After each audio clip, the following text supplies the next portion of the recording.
having lunch with a friend of mine who is an intimacy coach and got a PhD in her 60s, and we were talking about getting an old hippie van, Volkswagen van, and painting hippie chicks on the side of it and traveling around the country and doing love-ins.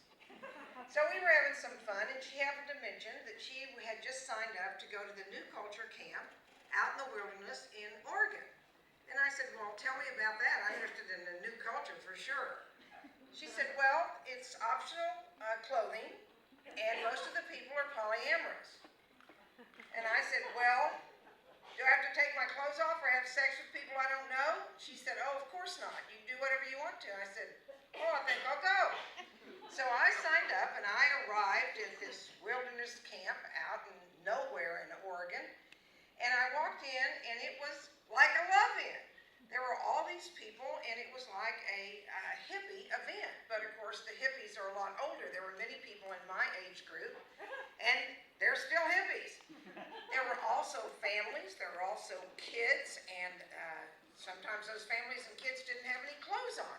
And I was kind of worried about the kids without any clothes on. I was thinking, oh my gosh, but I didn't see any Baptist deacons or any Catholic priests, so I figured it'd be okay. They were naked, people were naked, and they were sitting out meditating in the sun. They were laying in beds under the trees. There were all kinds of beds all over the place. People were in costumes. People were dancing naked. And, I said, I'm not taking my clothes off. And the other thing is that they were all hugging. They were acting like it was some kind of, class reunion or family reunion. Now, when I grew up in Oklahoma, we didn't do nudity. I mean, we always wore clothes. And we wore pajamas. In fact, I brought 2 pairs to camp with me. Nobody went naked in my house. And we also didn't do that hugging routine. Maybe if you fell down and skinned your knee, or maybe if somebody died. But otherwise, the hugging went on behind closed doors. Now, I started thinking, these men here are different than men I'm used to being with. And I'll give you some examples. One, I had my own little tent, my own little space out in the meadow. And every morning when I woke up, and we woke up and wore clothes in the morning, everybody wore clothes, even the ones who wanted to go naked, because it's cold. They also did it at night. They wore clothes. But in the morning, he would be standing out there, all dressed, waiting for me to dress and come out of my tent. And he would take my hand, and he would walk me in the meadow to breakfast. And I remember thinking, what does he want from me? But I found out over time he was just genuine. He just wanted to hold my hand and walk in the meadow to breakfast. It was that simple. We had this big meeting, we had a big dome, and we had big meetings in the dome. And one time I came out, and somebody had done this incredible art thing with lights, and you write on the wall of the art thing. And I stepped back to see so I could see better, and I stepped right on this guy, and I turned around, and he was right in my face, and he said, hi, I'm Scott. He was about my age, he was an attractive guy, and he said, would you like to go to the temple with me? Now, I had talked to some kid, and he said, I can go anywhere in this camp I want to, except for the temple. I can't go there. And I was thinking that's probably somewhere I don't want to go either. I knew that's where probably the sex stuff went on. So I said, no, I'm not interested in going to the temple. I don't like porno. I think that it's overacting. It's fake. It's not my thing. And he said, well, how would you like to just have some tea and talk? I said, well, I can do that. So we sat down in one of the areas where the sofas are and the beds, but we were on the sofa. And it was interesting because he didn't ask me about my accomplishments or what I did for work or anything about the car I drove or anything like that. He just asked things about my passions and what, brought me joy in life, because he wanted to know. He mentioned that he was polyamorous, and of course I was all over that. What does that mean? Well, tell me about that. And he said he'd been in the same relationship with a woman for 35 years, but they each had other relationships periodically along in that time frame that they'd been together. And he said, I really like polyamory because I feel free and feel liberated, and it just serves me. He said, but I'm going to go on up to the temple now. You can still go up with me if you want to. I mean, if you're not comfortable, I'll just walk you back to the camp or take you to your tent or whatever. And I said, nope, not going up there. Then there was a young girl, she was probably about 25, and she was in the camp, and she'd been sitting over there reading or writing or something, and she said, I hate to interrupt, but I was kind of eavesdropping, and I want you to know that I said the same thing. But I went up there, and it was really sweet, and I think you're missing a big opportunity if you don't go up there. So I said, okay, I'm going to go. So we went up to the temple. I walked in on the first floor, and it looked like my Tri Delta sorority house, because there were people sitting in these little groups all around visiting and drinking tea. No alcohol or no drugs were in the camp whatsoever. And so I just felt right at home, and people seemed to be enjoying themselves. And then he said, well, we need to go upstairs now. Well, I knew that's where the stuff was probably going on, and I said, and I can leave any time, and he said yes, and so up we went. The first thing I saw was all kinds of sheets, clean sheets. I saw lubricants of all kinds. I saw condoms. I saw anything you would need that if you were going to be having sex. And then I went in and I sat down on a sofa, and Scott sat next to me, and there was a distinguished I say older man, he's my age, on this side, and there was a young guy in his 30s sitting on the floor, just quietly leaning up against the sofa. And in front of me was probably about a 20-foot by 20-foot space that was all mattresses. And there were all these naked people, and they were being playful, and they were laughing, and I was thinking, gosh, they're having all the fun, and I'm sitting on the dang sofa. But I didn't want to take my clothes off. But it didn't seem like porno to me. I mean, it seemed natural, and it seemed sweet, just like that woman said. And I was perfectly comfortable to be there. But all of a sudden, the guy that was sitting on the floor, leaning up against the sofa, just burst into tears. He was just sobbing, and I thought, oh my gosh, I've been there. Something just comes over you, and you think of something, and you just lose it. And I was thinking, what should I do if I'm going to do anything? And then the distinguished gentleman to my right said, please come up here and let me hold you, to that man. And he said, oh no, man, it's okay. And he said, I want you to come up here now and let me hold you. The guy got up and fell right into his arms. I could sense that he was saying things to him about it being okay and that things will change tomorrow, or whatever he was saying. And then all of a sudden, Scott on this side came around, and he fell right into that holding of those three men and that nurturing that was going on. I didn't want to stare. I kept my eyes forward, but I could feel what was happening. And out of the corner of my eye, I saw 3 sets of men's feet. And it's an image that I won't forget. The next day in the camp, I saw that guy. And I went up to him and I said to the guy, I was sitting on the sofa next to you. I don't know if you noticed me, but I was witness to what happened last night. And I was an honor to be there. And I never get an opportunity to see men nurturing each other as I saw them. And I just want you to know that I was honored to be there. And I think you're a healer. And he said, well, I did notice you sitting on the sofa because you were quite curious and engaged. And I thank you for your words. And off I went, and off he went. The next day I turned around, and all of a sudden he was there, and he said, I would like to have a sensual date with you. And I went, what is that?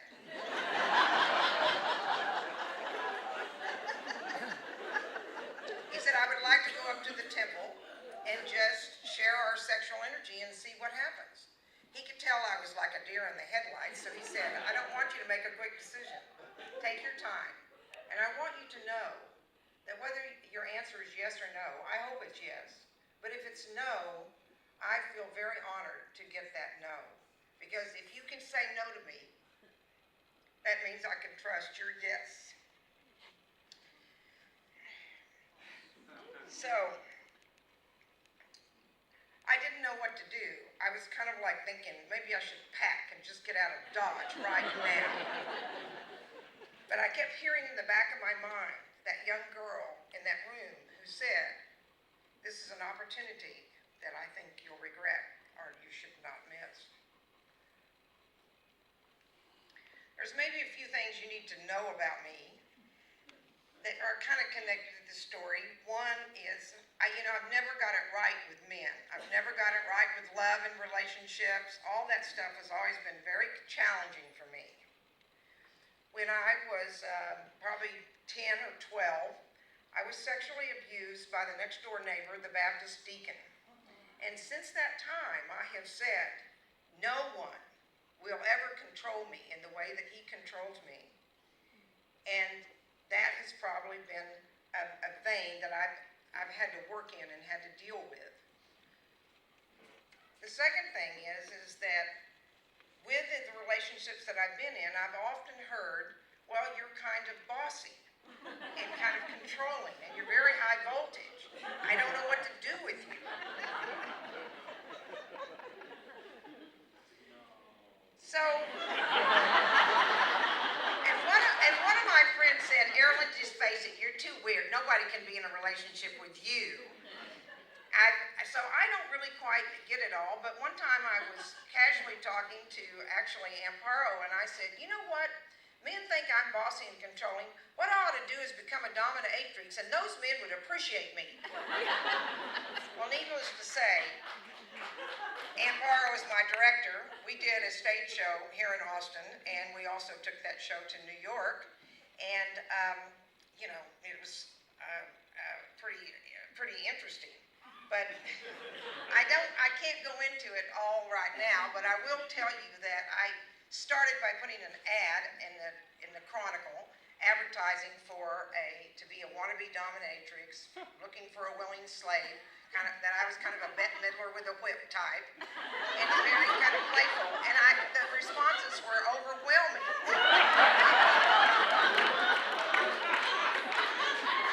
But like I said, I've done that show. But one thing I think that's important is what I kept from that experience, and that is how to work with clarity and make rules and be very clear who's in charge and who's not and at what time, because it makes things go a lot smoother. I've always said, when I'm bossy and I'm in control, things go a lot smoother. So this was perfect.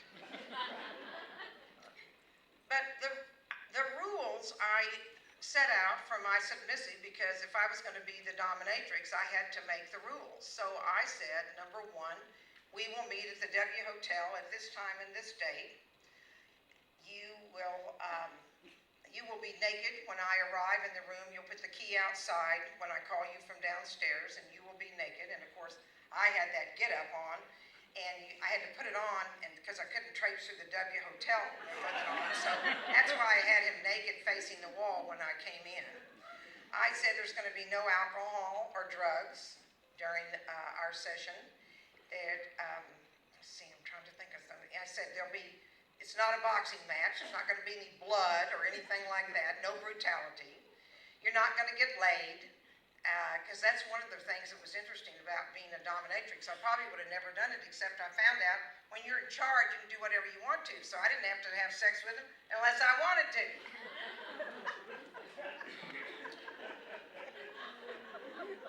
I said, you will call me Goddess Ishtar. You don't have to worry about anything. All you have to do is submit to all my demands and wishes. I said, do you understand, and are you willing to do that? And he said, yes. And I said, I want you to be present without any judgment. And are you willing to do that? And he said, yes. Now the importance of that is that rules and I've always been against rules. I don't like rules. I want to break rules. I don't want anybody telling me what to do. But when rules are about safety and rules are about clarity and understanding, it makes a lot more sense. Okay, we're going to go back now to the summer camp. I got on my big girl panties and I went up to him and I said yes to the sexual date. And what he did was set the time and the place and how we would meet. He said, meet me here and we will go to the temple at that time. When we got there, we went in and sat on a sofa in that first floor room. And he said, I want you to know that I'm going to be in charge of everything. You don't have to worry about anything. I want you to know that at any point you're not comfortable in the way I touch you or anything that we do, that all you have to just do is put your hand firmly on me and I will either stop or I will change directions. He said, well, start naked because it's just a waste of time to be taking your clothes off. It's a waste of time and energy. Also, I want you to know that I am not interested in your age. I'm not interested in your weight. I'm not interested in any of that stuff. It's all superfluous and unimportant. And what I realized at that point is that he was giving me the rules. He was being dominant, just like I had been dominant with the submissive. And what I thought was, I'm being submissive. I'm listening and I'm nodding my head, yes, yes, yes. That was hard for me, but the truth of the matter is what I know now about myself is that I'm very out there and I'm very in control and I'm very capable and I'm very dominant. But when I go in the bedroom, I don't want to be dominant. I want to be submissive. It doesn't seem like a feminist thing, and I certainly am one, but it's what works for me. So I was feeling very relaxed and very comfortable because it's fun not to be in charge. I was thinking I don't have to be the warrior here. I don't have to be the commanding officer. I just have to be here. He went on to say that we may or may not have penetrative sex. We will have the safe sex talk, and we did. He said, whatever happens will be okay. Sometimes, because I'm in my 60s, things don't go exactly like I want them to. But that will be okay. And then he said, are you willing to be present without any expectations? And are you willing to submit to this sexual experience, whatever it may turn out to be? And I said, yes. I'm going back now to how I don't get it right with men very often. And that whole thing about love and sex and relationships has kind of eluded me in a lot of ways. But there's somebody that got it right in my life, and it was my parents. I did their 60th wedding anniversary, and it was many years before they died at 94 and 95 respectively. My father was in charge of the safety of that family. I felt safe and taken care of because he was in charge. He was the head of the ship that was sailing. And my mother used to say things like, we probably should get a new car soon. He said, not yet. He was in charge of the finances. She said, I want to come down to your office and get something. He said, I don't want you in my office. You'll be cleaning and you won't like it. So he was in charge. However, once he opened the screen door to the kitchen to come into the house, my mother said, Paul, take those boots off. You're not bringing those dirty boots into my clean house. We're having dinner in about 25 minutes, and you better be there because we're not waiting. And don't you sit in my new chair with those dirty clothes you have on. And then later, as he was sleeping in the chair, she'd say, Paul, we have a bed. You don't have to sleep in the chair.